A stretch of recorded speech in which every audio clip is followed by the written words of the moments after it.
자, 리트머스 종이, 페놀프탈레인, 지시약을 이용해 8가지 용액을 분류해 보겠습니다.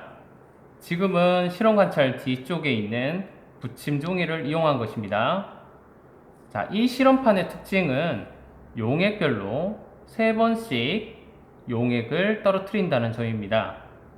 하지만 실험 순서가 용액을 떨어뜨리기 전에 붉은색 리트머스, 푸른색 리트머스는 먼저 넣어야 되는데 페놀프탈레인 용액은 용액을 넣고 가장 나중에 떨어뜨려야 되기 때문에 학생들이 수행하는데 혼돈이 올 수가 있습니다. 그리고 미리 떨어뜨려둔 이 리트머스 종이가 용액을 떨어뜨리면 이렇게 홈판에 붙어버리는 경우가 있어서 관찰하기가 힘들 때도 있습니다. 그래서 실험을 성공하기 위해서 다음과 같은 형태의 실험 형태를 추천을 드립니다. 먼저 지시약별로 8가지 용액을 알아보도록 구조화하였습니다. 푸른색 리트머스 종이, 붉은색 리트머스 종이, 페놀프탈레인 용액, 이렇게 지시약별로 용액을 구분해서 담도록 합니다. 두 번째로 홈판 아래에는 담는 용액의 이름을 적어 두어서 어떤 용액과 지시약이 반응했는지 직관적으로 알아보도록 했습니다. 세 번째, 실험의 편의성을 위해서 먼저 모든 용액을 이렇게 홈판에다가 담아 두었습니다. 학생들이 물론 담아도 되지만 학생들은 지시약만 넣도록 하면은 실험이 빠르고 쉽게 수행할 수 있기 때문입니다. 그럼 지금부터 한번 실험을 시작해 보도록 하겠습니다.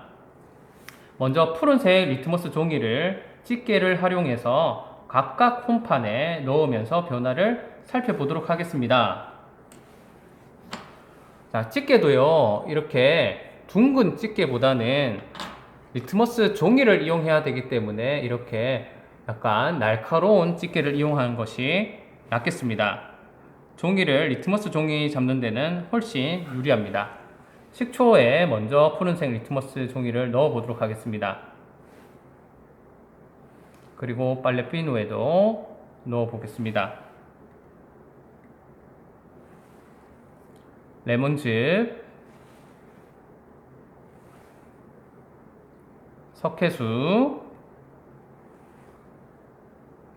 유리세정제, 묽은 염산, 사이다, 묽은 수산화, 나트륨 용액에도 넣었습니다. 넣어보니까 푸른색 리트머스 종이가 붉게 변하는 것은 바로 식초, 레몬즙, 묽은 염산 용액과 사이다에서 색깔이 변하는 것을 볼 수가 있습니다. 이번에는 붉은색 리트머스 종이를 한번 각각 용액에 담아 보겠습니다. 식초, 빨래 비눗물, 레몬즙, 석회수, 유리세정제, 묽은 염산 용액, 사이다,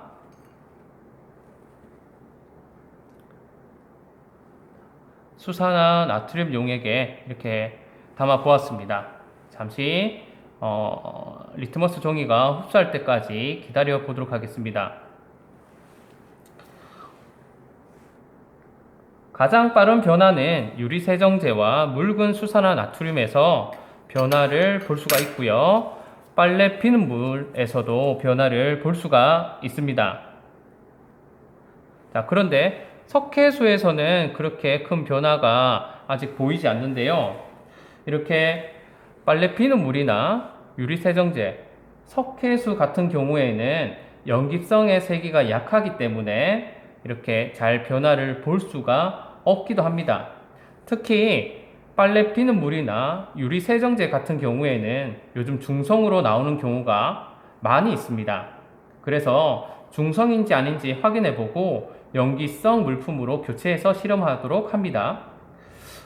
이렇게 변화가 조금 더딜 경우에는 급할 경우에 점적병 안에 묽은 수산화나트륨 몇 방울만 떨어뜨리면 실험 효과를 좋게 볼 수가 있습니다.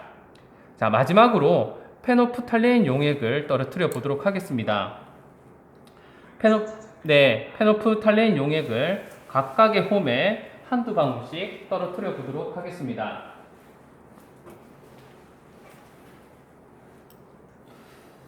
자, 식초, 빨래 비눗물, 레몬즙, 석회수,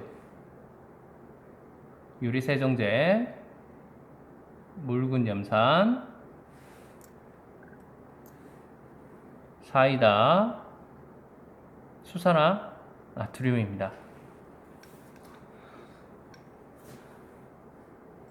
용액에 지시약을 이렇게 페노프탈레인을 넣으면 용액에 마치 색깔이 변하는 것처럼 보이는데 이는 사실 용액 자체의 색깔이 변하는 게 아니라 지시약의 색깔이 변하는 것입니다.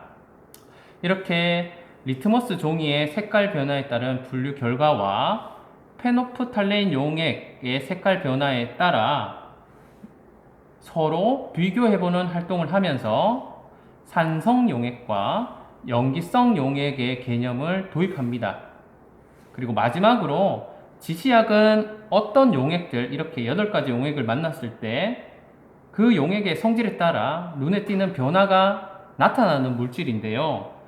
여기에서 지시약은 우리 리트머스 종이와 페노프탈레인 용액입니다. 학생들에게 지시약은 과연 이 2가지 종류밖에 없을까라고 질문한 뒤에 양배추 지시약으로 넘어가면 되겠습니다.